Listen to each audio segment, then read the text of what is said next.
savoir saisir l'opportunité de Dieu. Savoir saisir l'opportunité de Dieu. Amen. Vous savez, ce que je voudrais ici vous dire ce matin, c'est que tous autant que vous êtes, la Bible nous dit que Dieu a pour nous des projets de paix. Est-ce qu'on peut répéter projet de paix? Projet de paix. Donc Dieu a pour chacun d'entre nous des projets de bonheur. Est-ce qu'on peut répéter projet de bonheur? Projet de bonheur. Dieu a pour chacun d'entre nous des projets de réussite. Est-ce qu'on peut répéter projet de réussite? Projet de réussite. Vous ne pourrez jamais revendiquer ce qui est à vous si vous ne savez pas, si vous n'avez pas d'informations sur ce que Dieu a prévu pour chacun d'entre vous. Dieu, il est celui qui a pour chacun d'entre nous. Pourquoi beaucoup de personnes, prenons un exemple, quelqu'un a une voiture, en fait, un 4x4, et aussi robuste que le 4x4 de tout le monde. Et il se retrouve, en fait, embourbé. Cette personne sait que sa voiture possède un dispositif qui le fait sortir de toutes les situations d'embourbement. Qu'est-ce qu'il fait? Il va activer le 4x4. Est-ce que nous sommes d'accord? Et il va sortir de là. Je me souviens, pour la petite histoire, nous avions un séminaire du côté de Sassa. C'était une voiture toute neuve. Une servante de Dieu qui venait à peine de faire sortir, d'avoir une voiture vraiment hyper bien. 4x4, vraiment. Et on s'est trompé de voie. En revenant, il était pratiquement 19h, nous sortions, nous revenions, c'était en cortège. Et elle s'est trompée de voie et on s'est retrouvé dans l'eau, juste au niveau des portières. Elle ne savait pas comment activer le 4x4. Moi, je ne suis pas un habitué des 4x4. À l'époque, je ne connaissais pas les 4x4.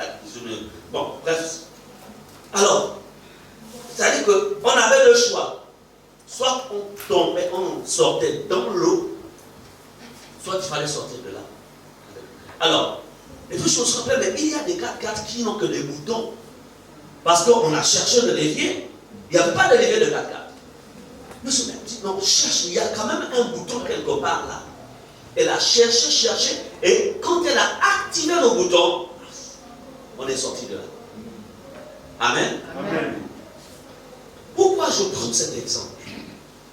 En fait, je voudrais vous dire ici, dans le message que je vais vous donner ce matin, de la part du Seigneur, et de par mon expérience, parce que la vie chrétienne, elle est faite d'expérience. C'est ton expérience, selon la manière dont Dieu a agi dans ta vie, que tu peux prendre et ensuite l'exposer à quelqu'un. Et cette personne pourra se dire, si Dieu a fait ceci dans la vie de telle personne, c'est qu'il pourra aussi faire la même chose dans ma vie. Amen. Amen. Il ne fait point exception à personne. Amen. Amen. Dieu est un Dieu d'opportunité. Lorsque nous venons à Jésus, ça, retenez-le. Lorsque nous venons à Jésus et qu'on a fait de Jésus notre Sauveur et notre Seigneur personnel, dès l'instant où nous sommes entrés dans l'alliance, il y a sur chacun d'entre nous ce qu'on appelle les promesses. Est-ce qu'on peut répéter les promesses? Les promesses. C'est quoi les promesses? En fait, c'est ce qui t'accompagne tout au long de ta vie pour ta réussite, pour être à l'aise sur la terre. Par exemple, promesse de protection. L'ange de l'Éternel campe autour de ceux qui le craignent et les arrache de tout danger. C'est une promesse. Donc face au danger, il y a une promesse en ça. Ce n'est pas pour les païens. Ce n'est pas seulement pour les juifs, c'est pour les enfants de Dieu, pour l'Église aussi aujourd'hui. Face aux besoins. L'Éternel est mon berger, je ne manquerai de rien, psaume 1. Ça, on est d'accord. Donc, Psaume 23, dans pour moi, Psaume 23, excusez-moi, verset 1. L'Éternel est mon berger, je ne manquerai de rien. Et plus loin, il est dit, dans les épîtres, il pourvoira à tous tes besoins. Promesse. Là encore, ça appartient à qui? Aux enfants de Dieu. Promesse de guérison. Il dit, il ne permettra pas il dit, il éloignera, il dit, j'éloignerai la maladie de toi ou de ta maison. Amen. Amen. C'est pourquoi vous devez savoir, vous devez connaître ce qui vous revient. Parce que si vous ne connaissez pas ce qui vous revient, comment pourriez-vous réagir pour repousser lorsque le voleur y est entré?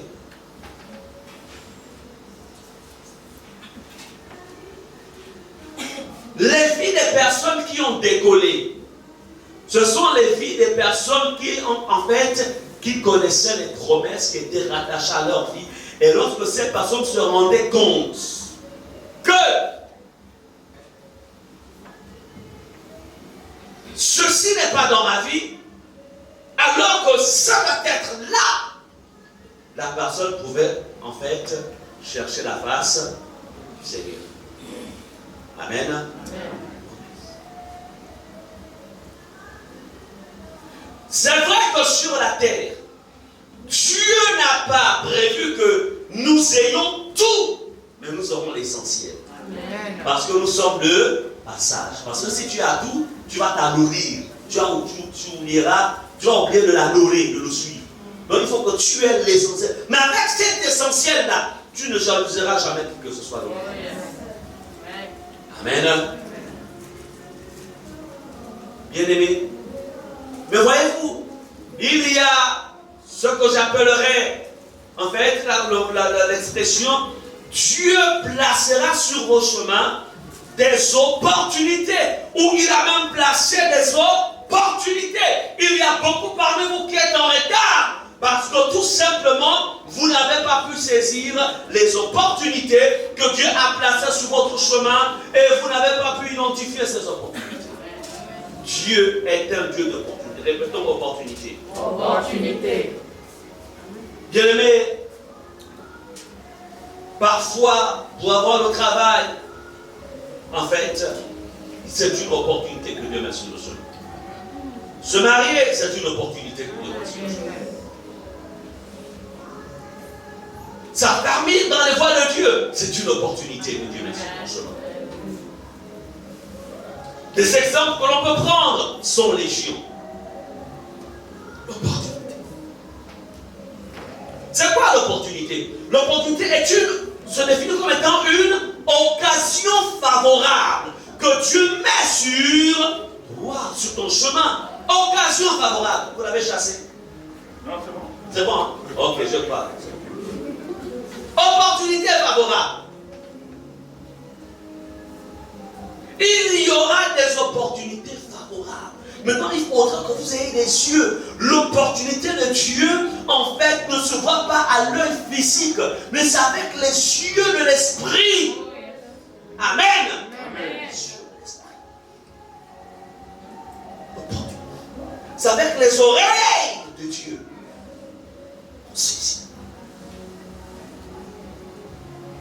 Je ne parle pas ici des opportunités naturelles. Je parle des opportunités que le Père lui-même met sur ton chemin pour te faire changer en fait de statut, te faire changer de situation. Beaucoup d'enfants de Dieu, beaucoup sont limités. Pourquoi? Parce qu'il y a beaucoup qui fonctionnent de manière naturelle. Il y a beaucoup qui raisonnent. Il y a beaucoup qui s'appuient sur la formation parfois. Moi, j'ai fait telle formation, telle formation, telle formation. Donc, tant que je n'ai pas un travail qui cadre avec ma formation, alors par conséquent, ça, ce n'est pas à moi. Alors que Dieu sait. Amen. Alléluia. Amen. Opportunité. Allons-y dans Luc 18, verset 35 au verset 42. Luc chapitre 18. versets 35 à 42. Nous lisons la parole de Dieu. Luc, chapitre 18, verset 35 au verset 42. Je lis la parole. Ici, en fait, c'est un aveugle. Donc quelqu'un qui était malade, qui avait un souci dans son corps, qui va saisir l'opportunité de la guérison. Bien aimé, une opportunité se présentera avec des obstacles au chemin. Yes. Alors, lisons, allons-y. Comme Jésus était près de Jéricho, un aveugle était assis au bord du chemin et mendiait. C'est-à-dire que la situation de cette personne,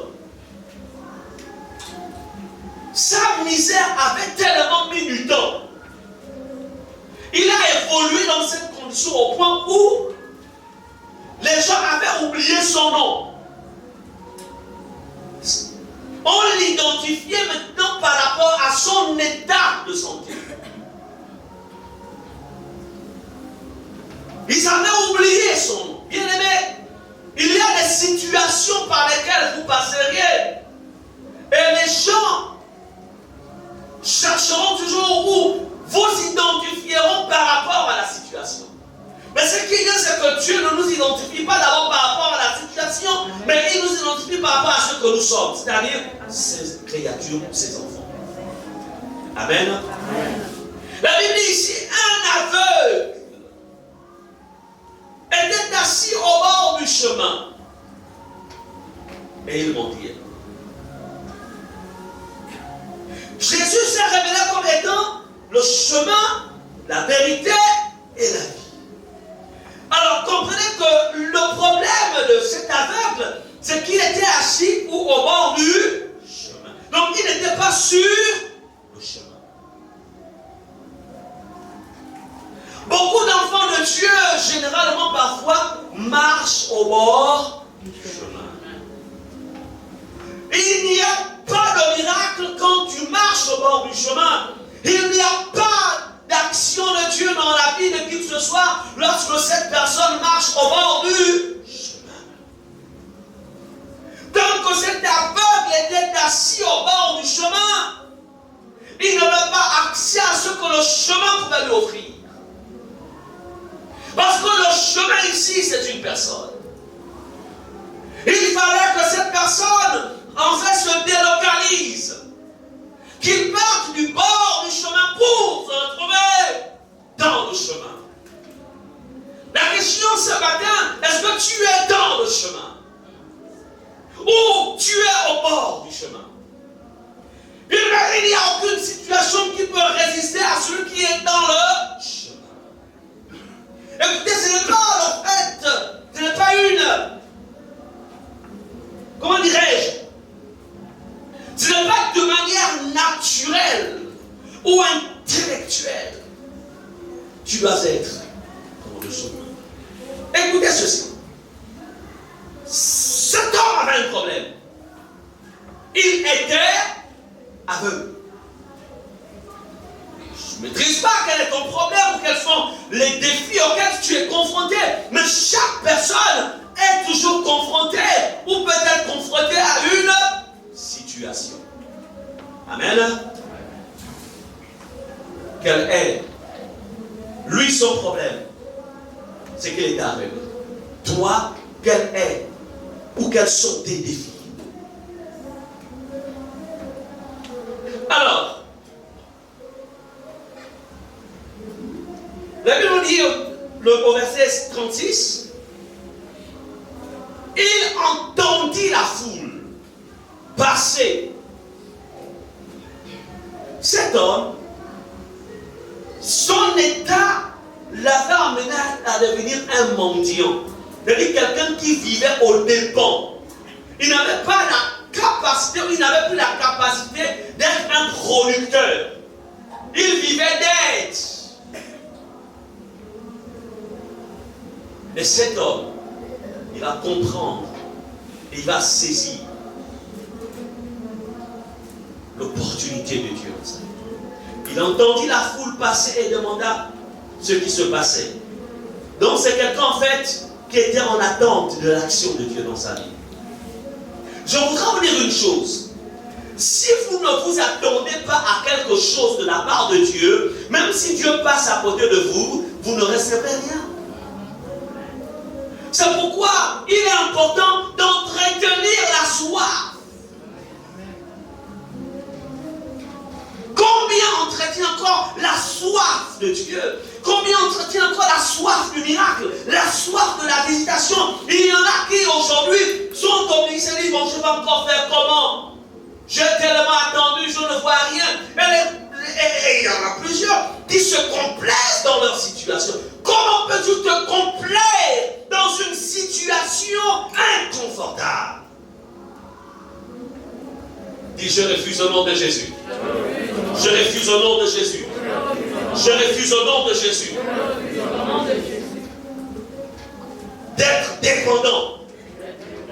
Je refuse de me complaire dans cette situation qui n'est pas conforme à la promesse de Dieu dans ma vie. Amen. Je refuse. Je dirais même si le temps passe, tu dis tant que la parole de Dieu me l'a promis, je demeure dans une attitude de soif. Est-ce que vous comprenez cela? David dit, il entendit la foule. Laissez-moi oublier que ce n'était pas le seul aveugle à ce bord du chemin. Ils étaient plusieurs. Mais lui, ça a été différent. Il entendit la foule passer. Et demanda ce qui se passait. Il dit qu'il y a eu un genre de bruit qu'il n'a jamais entendu. Il dit non. Il y a toujours eu des mouvements, mais le bruit là, il y a quelque chose qui est en train de se passer. Même si je n'ai pas la capacité de voir, mais je sais qu'il y a un mouvement autour là, qui n'est pas un mouvement normal. Alléluia. Il avait une sensibilité. Écoutez ceci. Dans vos prières, dites-vous, Seigneur, développe en moi la sensibilité. La sensibilité. Il était sensible.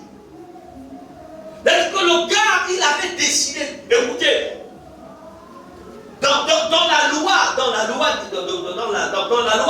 en fait, comme d'ailleurs aujourd'hui, généralement,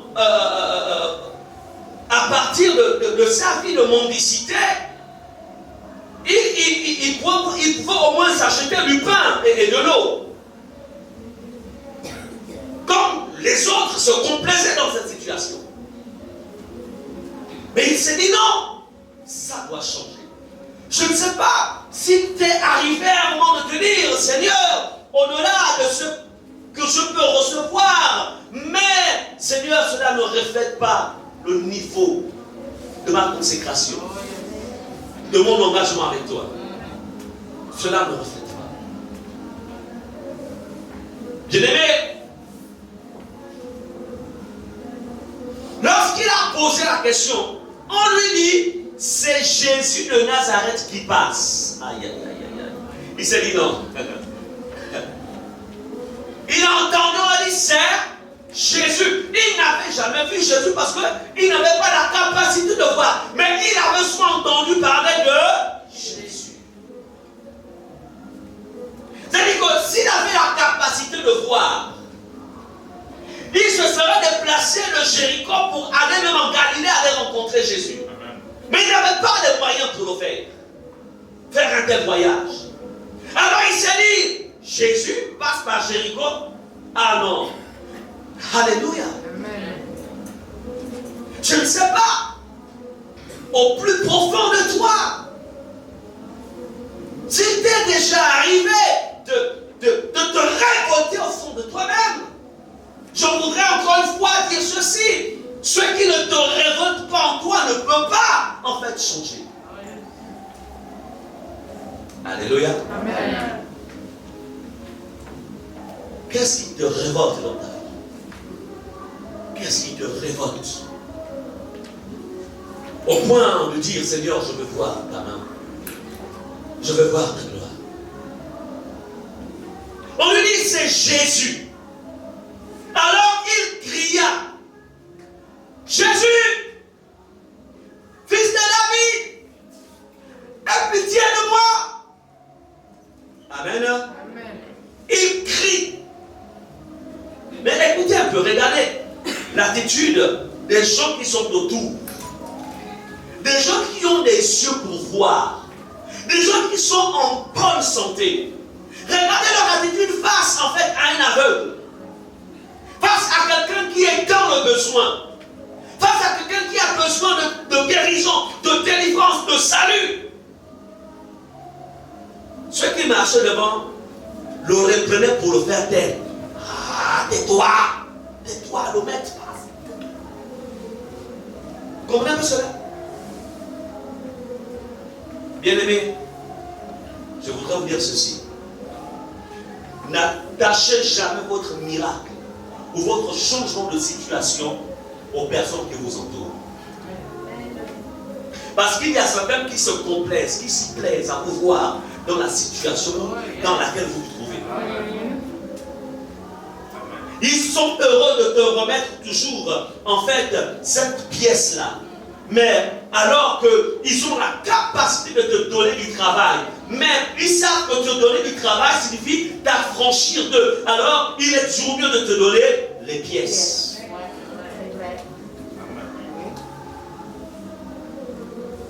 Comment vous voyez? Vous savez que Jésus est celui qui guérit les malades. C'est Jésus, c'est la parole faite chair. Il passe par là et vous entendez quelqu'un crier. Vous aurez même pu dire, maître, il y a quelqu'un qui crie là-bas. Il y a quelqu'un qui a besoin de toi. Est-ce que nous sommes d'accord? Mais il dit ça. C'est la personne qui est dans le besoin qui dit, tais-toi, tu fais du bruit. Bien-aimé. Mais la ténacité de cet homme, la ténacité, la témérité. Bien-aimé, il y a des situations face auxquelles, lorsque vous y êtes confrontés, écoutez seulement la voix de votre homme intérieur.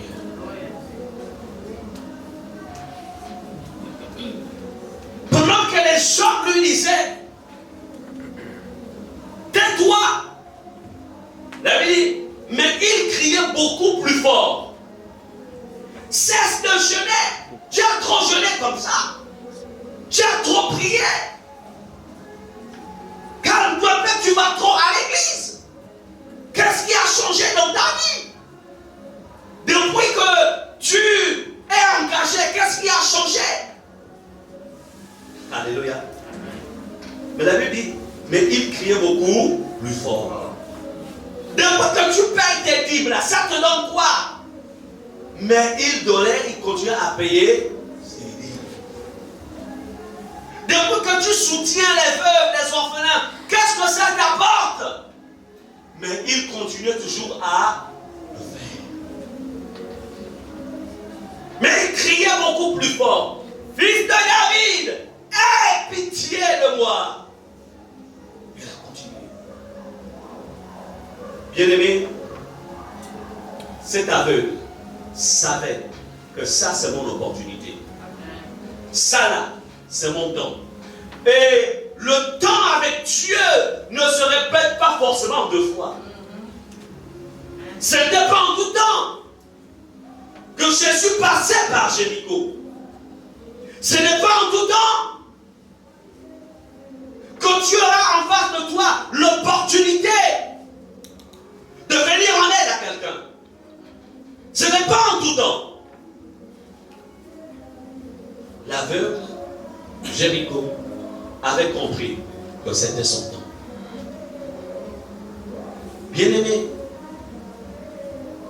je ne maîtrise pas ton âge, mais tu sais quel âge tu as. Quelles sont les opportunités que Dieu a placées sur ton chemin? Mais tu les as pris comme des situations naturelles. Mais tu n'avais pas compris que c'était le temps de ta visitation.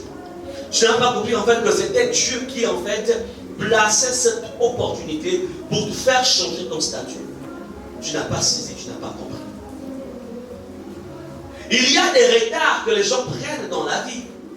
Pas parce que c'est Dieu qui le veut, mais parce que les gens n'ont pas été sensibles. La personne n'a pas été sensible.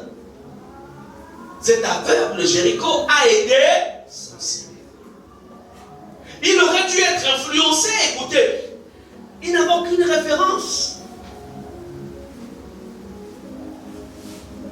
Il était pauvre. Il aurait dû être influencé par ces gens qui étaient à toi. Il aurait dû se taire. Il s'est dit, je ne me tairai pas. Parce que vous ne savez pas ce que je vis. Vous ne savez pas la tristesse. Vous ne connaissez pas le problème que je vis chez moi. Vous ne connaissez pas ce que ça veut dire être dans une situation de manque. Vous ne savez pas ce que c'est être malade.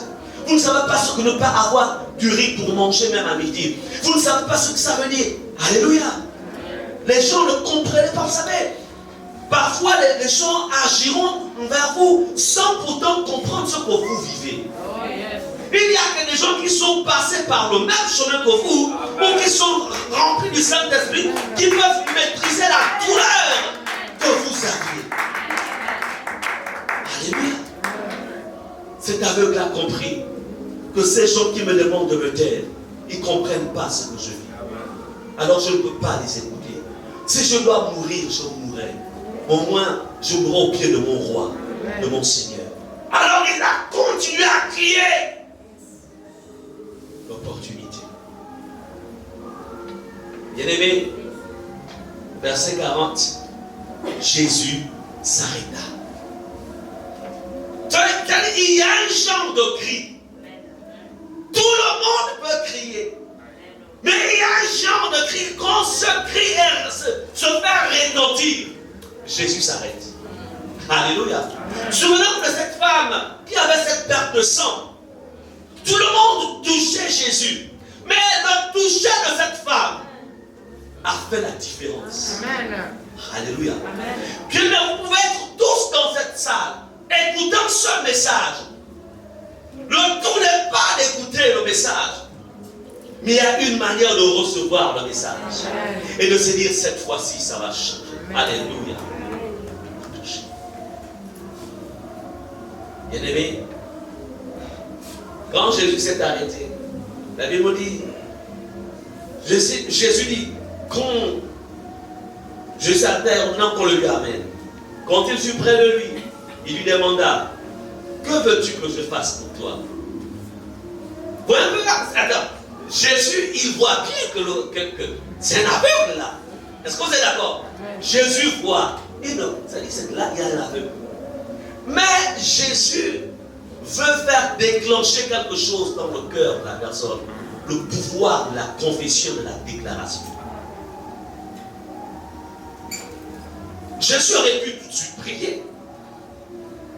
Puisque plus haut il a dit, aie pitié de moi, qu'on peut dire, viens à mon secours. Alléluia. Mais, que veux-tu que je fasse pour toi? Il répondit, Seigneur, que je recouvre la vue. Juste la vue. Alléluia. Que je recouvre la vue. Seigneur, que je sois en bonne santé. Seigneur, qui a la paix dans ma maison? Qui a la paix dans ma famille? Seigneur, que je retrouve du travail. Seigneur, que me cache tout ce qu'on voulait. Lui, son problème, c'est qu'il était aveugle. Toi, c'est quoi ton problème? Il aurait pu dire, attends, Jésus, tu me demandes, tu vois pas que je suis aveugle. Alléluia. Mais non, il a dit, Jésus, avec beaucoup de dévotion, Maître, je veux voir. Alléluia. Bien-aimé, cet aveugle de Jéricho connaissait qui était Jésus. Il n'y a pas de miracle sans connaître qui est celui qui donne le miracle. Pourquoi beaucoup, en fait, ont du mal à avoir accès à leur bénédiction? C'est parce qu'ils n'ont pas la connaissance de celui qui donne ou qui produit le miracle. Il y a deux types de connaissances. Il y a la connaissance intellectuelle ou la connaissance historique de Jésus. Lorsqu'on lit la Bible, on voit dans la Bible, mais Jésus est né à Bethléem. La nuit de, bon, d'autres disent la nuit de Noël, dans la Bible, il n'est pas la nuit de Noël. Mais il est né à Bethléem, etc. Jésus, il a grandi en Galilée, etc. Connaissance historique. Cette connaissance-là ne change pas les choses. Cet aveugle, j'aimerais vous dire, en fait, ils étaient plusieurs. Mais lui, il avait la révélation que celui-là, ce Jésus-là, n'est pas seulement le fils de Marie et de Joseph. Non, ça c'est le fils de Dieu. Alléluia. Il avait la révélation de Jésus. C'est pourquoi lorsqu'il a crié, en fait, il savait qu'il criait vers Dieu. Et il savait aussi, en fait, qu'il y avait quelque part les promesses. Il avait accès aux promesses. Et Dieu l'a exaucé. L'opportunité. Et puis on dit, il répondit, Seigneur, que je recouvre la vue. Il retrouva immédiatement la vue et suivit Jésus en célébrant la gloire de Dieu. Et suivit Jésus. L'opportunité était là. Jésus était l'opportunité de cet homme, comme aussi Jésus est notre opportunité. Il y avait là l'opportunité de la guérison. Et il a pu saisir la guérison. Il y avait la foule qui était un obstacle, mais il n'a pas écouté la foule.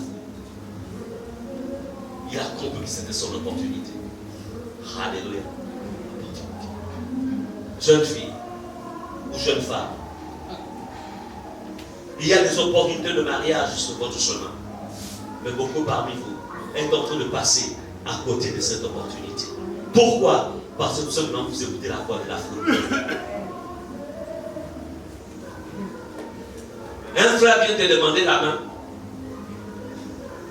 Au lieu d'aller prier et de demander au Seigneur Jésus, la grosse.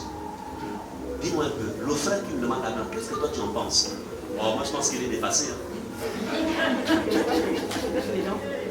Je pense qu'il est dépassé. Il faut encore bien dire. Entends. Au lieu d'aller chercher la pensée de Dieu, toi tu vas aller chercher la pensée de l'homme seul en Christ. Le problème c'est que l'âge compte.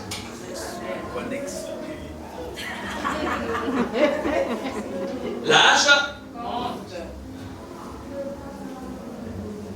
Non. Moi, je pense quand même que par rapport à mon niveau d'études là, la soeur n'a pas toujours appris. Si encore moi elle avait quand même un niveau bien plus, mais là elle a seulement niveau 7.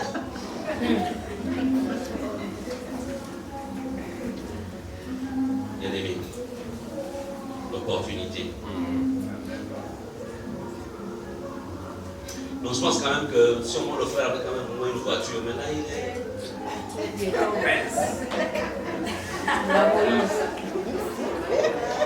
Et puis les soeurs aujourd'hui, il paraît qu'elles sont maintenant, elles ont plusieurs plans. Elles ont plan A, plan B, plan C. Donc elles voient plan A là, ça va d'abord l'attendre. Je veux d'abord attendre le plan B. Si le plan B, si ça marche, je raye le plan A. Vous ne connaissez ni la puissance de Dieu, ni Dieu ne fonctionne pas selon les principes ou les calculs des hommes. Est-ce que vous comprenez cela? Combien les frères aussi en prise des femmes? Je ne demande pas d'être des sortes de moutons, c'est pas ce que je veux dire. Attention. L'opportunité. Dieu est un Dieu d'opportunité. Si tu passes à côté de l'opportunité, tu vas prier au Seigneur, envoie-moi Seigneur le frère, envoie-moi la soeur, envoie-moi,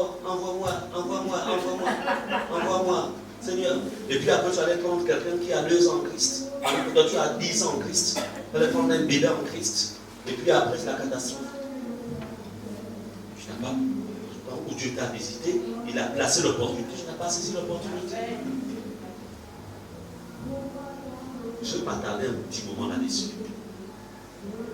Ce qu'on recherche, ce que vous devez rechercher, que vous soyez homme, que vous soyez femme, recherchez la première chose que vous devez rechercher. Recherchez la maturité spirituelle. Amen. Maturité.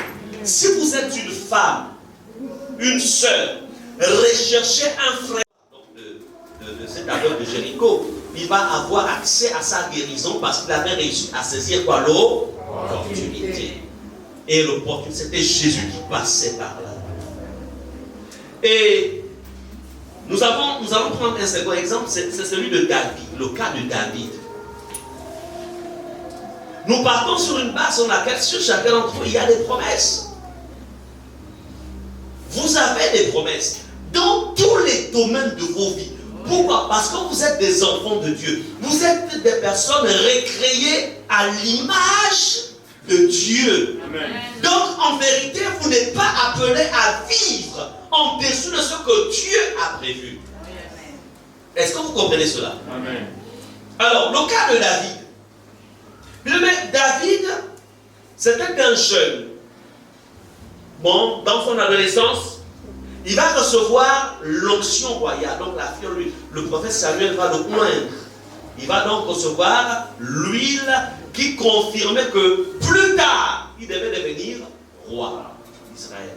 Il est jeune. Alors, mais le problème, c'est que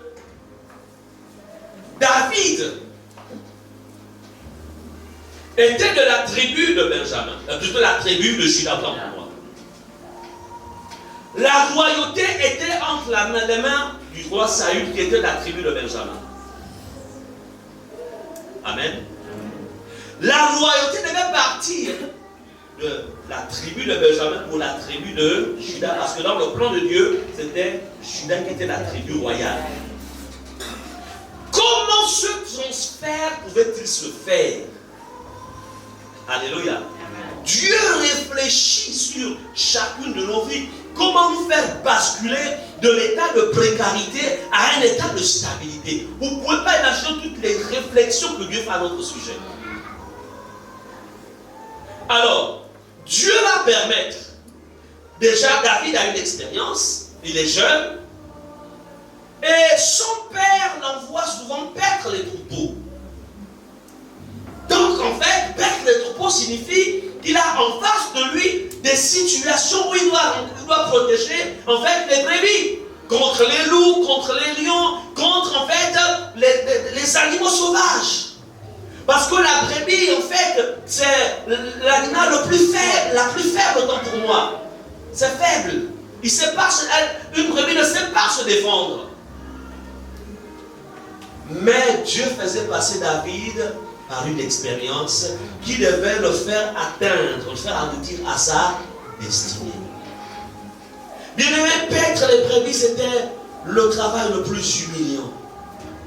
Il fallait passer des nuits fraîches. Bien aimé, les pays tempérés, ce n'est pas comme chez nous ici au Gabon, où parfois les nuits sont chaudes, tu as besoin de ventilateur. Nuit, que ce soit l'été, que ce soit l'hiver, que ce soit le printemps, la nuit c'est compliqué.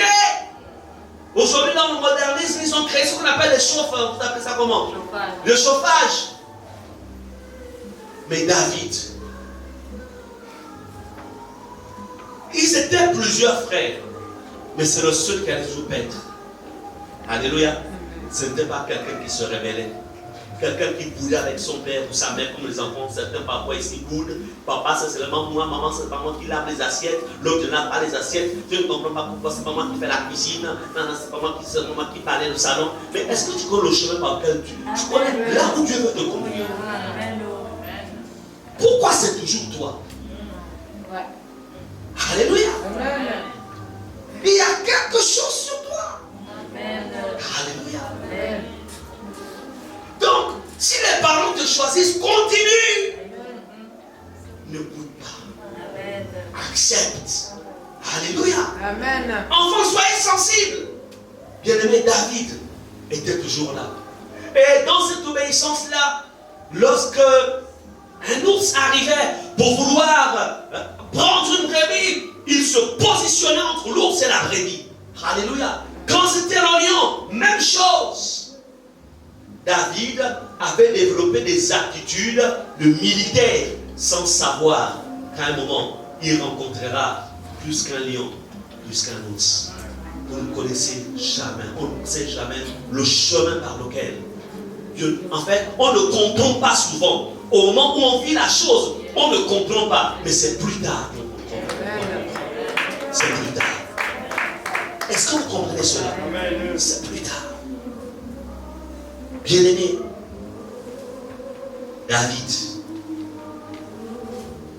des années plus tard, n'oublions pas que sur la tête de David, il y a quoi? Il y a l'onction royale, il y a l'huile. Comme sur chacune de vos vies, il y a un type d'huile, bien sûr. Il y a l'huile des affaires, il y a l'huile du mariage, il y a l'huile du succès, il y a l'huile de la reine, il y a tout type d'huile, selon le plan que Dieu a pour chacun d'entre vous. Est-ce que vous comprenez cela? Amen. La Bible nous dit, les Philistins se réunirent. Donc les Philistins, en fait on arrive à un temps où il y a guerre entre les Philistins et les Israélites. Mais en ce moment-là, malheureusement le roi est dans le péché, Saül est dans le péché. Saül n'a plus la faveur de Dieu. Et Israël, l'armée d'Israël est affaiblie par le péché du roi. Les Philistins réunirent leurs armées pour faire la guerre. Ils se rassemblèrent à Soko qui appartient à Juda.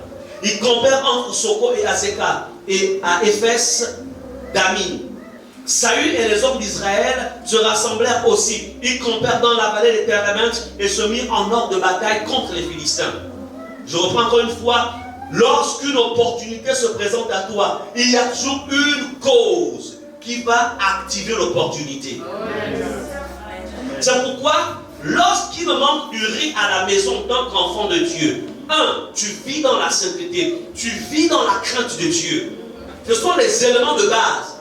La crainte de Dieu, la sainteté, ne vous séparez jamais de ça. Pour que vous puissiez vivre ce que Dieu a prévu pour vous. Ne vous séparez jamais de la sainteté. C'est-à-dire, disciplinez votre langue. Parce que la sainteté, ce n'est pas seulement aller avec un homme hors mariage ou une femme hors mariage. La sainteté, c'est au-delà de ça. Ça, c'est un petit niveau même. Le péché du sexe, c'est un trop petit niveau. Il y a aussi la sainteté des paroles, la langue. Jésus a dit que celui qui sort de l'homme, qui souille l'homme. Beaucoup parmi vous êtes souillés parce que vous parlez trop et vous parlez de tout. C'est celui qui sort qui souille. Attention. David, la Bible nous dit, le roi, en fait, il y a guerre. La guerre est déclarée. Donc, Saül, verset 2, et les hommes d'Israël se rassemblèrent aussi. Ils campèrent dans la vallée de Térébintes et se mirent en ordre de bataille contre les Philistins. Le Philistin s'arrêta et, s'adressant aux troupes d'Israël, arrangeant en bataille, il leur cria, « Pourquoi sortez-vous pour vous ranger en bataille ?» Là, c'est Goliath qui parle. Ne suis-je pas le Philistin et n'êtes-vous pas des esclaves de Saül? Choisissez un homme qui descende contre moi. Ici, c'est armée contre armée. Ici, c'est le commandant des armées de tous les Philistins qui ont dû le parler. Donc, Goliath. Il dit, faites-moi sortir dans vos troupes quelqu'un qui peut me vaincre. Alléluia. Qui peut m'affronter. On appelle ça opportunité. David, en fait, est sur le chemin de son élévation. Mais il faut que David saisisse l'opportunité qui doit l'amener en fait à atteindre le chemin de son élévation. Est-ce que vous comprenez cela? Bien aimé, les choses les plus élevées, il y a un prix à payer. Quand on plante des arachides, au bout de 3 mois on les récolte, non? Mais quand on plante on plante par exemple un mangue, on l'appelle comment? Avocatier ou la tamatier. On mange en 3 mois. Non. Bien aimé, beaucoup parmi vous avez cru que pour rentrer dans la chemin, sur le chemin ou pour atteindre votre destinée, vous pensez que c'est seulement par la prière et le jeûne. C'est bien la prière et le jeûne, mais il y a aussi autre chose. Le prix à payer. Amen. Beaucoup parmi vous avez refusé de payer parfois le prix que Dieu vous présenter sur votre chemin. Bien-aimé, Israël avait besoin d'un héros, on va dire ça comme ça, qui devait faire face aux Philistins. Parmi tous les militaires, les généraux qui étaient là, il n'y avait personne. Même pas le roi Saül. Qu'est-ce que je voudrais vous dire? Il y a des espaces vides que vous remarquerez sur votre chemin. Il y a des espaces vides, même dans ce ministère. Il y a des espaces qui seront vides. Ne te dis pas, mais pourquoi c'est vide? Tout simplement, viens combler. Parce que c'est le chemin par lequel Dieu permet cela pour te révéler. Amen. Dans ta maison, dans ta famille, il y a des espaces vides. Ne te dis pas, mais pourquoi Jacques, Jean, Icra ne fait pas? Toi, fais-le. Parce que c'est Dieu qui veut te révéler. Alléluia. Dans ton entreprise, il y a des espaces vides. Il y avait un vide au sein de l'armée d'Israël. Personne pour affronter Goliath. Pour se présenter, il n'y avait personne. Le Philistin, verset 8, s'arrêta et s'adressant aux troupes d'Israël, c'est-à-dire que chaque jour c'était la même chose, le même défi. Verset 11, Saül et tout Israël entendirent ces paroles du Philistin et ils furent effrayés et saisis d'une grande crainte. Vous savez, lorsqu'on ne vit plus avec Dieu, quand on ne marche plus avec Dieu, la crainte saisit les gens. La crainte des problèmes, la crainte des démons, la crainte du diable, la crainte des sorciers. Les gens craignent. Quand vous voyez quelqu'un qui vit dans la crainte et la peur, posez-lui la question, quel est ton degré de relation avec Dieu? Parce que lorsque quelqu'un est en relation avec Dieu, quand il y a une communion avec Dieu, il ne développe pas la peur. Amen. Il ne développe pas les plaintes. Amen. Ma vie là, ma vie là, ma vie là, je ne comprends pas, ma vie là, tu as baissé en consécration. Amen. Amen. Amen. Ma famille là, je ne comprends pas. Mais c'est toi le sauveur de ta famille. C'est un problème. Pourquoi tu parles de la famille? Non, mais je ne comprends pas. Et pourtant, je ne suis pas l'aîné de la famille. Mais Dieu t'a oint pour ça. Amen. David, vous allez voir, dans l'armée d'Israël, il y avait les grands frères de David, Eliab et les autres, costauds. David, le dernier, était plus consacré que tous ses aînés. Quand vous lisez l'histoire, il faut aller relire ça à la maison. Quand ces aînés-là voient David, et pourtant, c'est le père de David, le père qui envoie David pour lui dire, écoutez, bon, va donner à tes frères à manger là-bas parce qu'ils sont sur le terrain des guerres. Lorsque les grands frères de David aperçoivent David, ils vont commencer à le menacer. Toi, avec ton orgueil, là, qu'est-ce que tu viens faire ici? Vous savez, lorsque quelqu'un a une étoile spéciale sur sa vie, il y a des jalousies qui s'élèvent à gauche et à droite. Et apprenez tout simplement à le taire. Alléluia. David, ce n'était pas l'endroit où il fallait en fait échanger avec ses grands frères. Il s'est tué. Il a seulement dit, mais c'est papa qui m'a envoyé. En fait, c'était la période de sa distinction. Et il nous dit, verset 17, Isaïe dit à David, son fils, prends pour tes frères cette épave de grain rôti et ces 10 pains et cours au converse tes frères. Porte aussi ces 10 fromages au chef de leurs milliers. Tu verras si tes frères se portent bien et tu m'en donneras des nouvelles sûres. Il y a des missions, il y a des déplacements, il y a des endroits où parfois vos parents vous enverront. En fait, tu ne sais pas que c'est le plan de Dieu qui est en train de se faire à travers ce déplacement-là. Maintenant, imagine-toi que David aurait dit, ah papa, vraiment je suis fatigué, je passais toute la nuit en train de veiller sur les moutons, je suis fatigué, je pourrais le faire dans une semaine. Il serait passé à côté du plan de Dieu. Mais David a rassemblé toutes ses forces. David, c'est papa qui m'envoie, je vais partir. L'obéissance. Il était obéissant, soumis. Enfants, apprenez à être obéissant à vos parents, soumis à vos parents. Ne prenez pas les modèles que vous suivez à la télévision, là, dans les dessins, ou bien dans les films de jeunes, là, où en fait ils parlent à leurs parents comme leurs amis. Ça là, ce sont les démons qui sont derrière. Vous êtes des enfants spéciaux. La Bible nous dit, David se leva donc de bon matin, il laissa les brebis à un gardien, prit sa charge et partit, comme Isaïe le lui avait ordonné son père. Lorsqu'il arriva au camp, l'armée était en marche pour se ranger en bataille et poussait des cris de guerre. Tandis qu'il parlait avec eux, voici le Philistin de Gath, donc nommé Goliath, s'avança entre les deux armées hors des rangs des Philistins. Il tint le même discours que précédemment et David les entendit. Alléluia. Répétons, David les entendit. David les entendit. La sensibilité. Il était sensible. Il y a quelque chose qui m'a marqué avec nos frères expatriés. Je me souviens, j'avais un travail, j'avais un travail à donner à quelqu'un. Je ne sais plus dans quel domaine. Je pose la question à la personne, est-ce que tu peux me faire ce boulot-là? Il me dit, oui, je sais, je peux le faire. Ça va coûter combien? Bon, je pense que ça peut faire dans les 100 et quelques mille, dans les 150 000. En temps, la personne ne sait rien faire. Il devait soit être nature, je ne sais pas quel pays là. Mais la réalité, c'est qu'en fait, le gars, il sait saisir les opportunités. Il ne sait pas faire le boulot. Il me dit, je peux le faire. Quand il dit je peux le faire, c'est-à-dire que le gars, il voit des risques, c'est que Joël, son frère, c'est faire ça. C'est l'exemple que je prends. Donc, qu'est-ce qu'il fait? Il prend le marché, non? Il ne sait rien faire. Il va voir son frère Joël. Attends, en fait, j'ai un marché dans quel domaine? Toi, tu prendras 50%. Moi, je prendrai 50%. Vous comprenez ça? En fait, lui-même, il est présent pendant le travail. Mais en fait, moi, je pense que celui qui travaille, en vérité, c'est...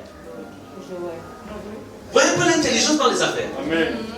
Mais chez nous ici, certains diront, non, en fait, je ne sais pas faire ça, pasteur.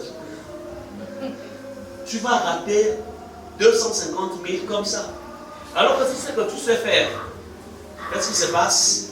Tu as un pourcentage, tu vas seulement chercher une sœur qui s'y connaît en matière de décoration, si c'est un mariage, et tu as ton pourcentage à là, on appelle ça la sensibilité dans les affaires. Donc, David ici, il entend la menace. Verset 32, David dit à Saül, donc déjà, verset 25, il y a une promesse. Chacun disait, avez-vous vu s'avancer cet homme? C'est pour jeter à Israël un défi qu'il s'est avancé. Si quelqu'un le tue, le roi le comblera de richesses. Il lui donnera sa fille et il affranchira la maison de son père en Israël. Voici la promesse. David dit à Saül que personne ne se décourage à cause de ce Philistin. Ton serviteur ira se battre avec lui. Attendez. David n'est pas militaire. Il n'a aucune formation militaire. Et de surcroît, c'est un adolescent de 17-18 ans. Face en fait à des généraux de 40, 30 et quelques années. Ils sont en tenue treillis là. Donc le gars, lui, il a juste sa fronde et sa judiciaire. Amen. Que personne ne se décourage. David, en fait, saisit l'opportunité qui va le distinguer. Saül dit à David, tu ne peux pas aller te battre avec le Philistin, car tu es un enfant. Et il est un homme de guerre dès sa jeunesse. Voici encore l'obstacle. Là, c'est le roi. Hein? C'est-à-dire que c'est comme ça dit que le chef de ta écoute. Tu n'as pas d'expertise dans ce domaine. Mais David défend son expertise. Il n'a peut-être pas été formé à l'armée des hommes, mais il a été formé, en fait, par Dieu lui-même. En fait, pour dire aussi que les opportunités, pour que vous puissiez en fait saisir vos opportunités, vous deviez être conscient de ce que vous avez reçu de la part du Seigneur. Tu sais ce que tu as reçu. Tu as une expérience, petite soit-elle, mais à partir de cette expérience, Dieu fera des grandes choses avec toi. Amen. La première chose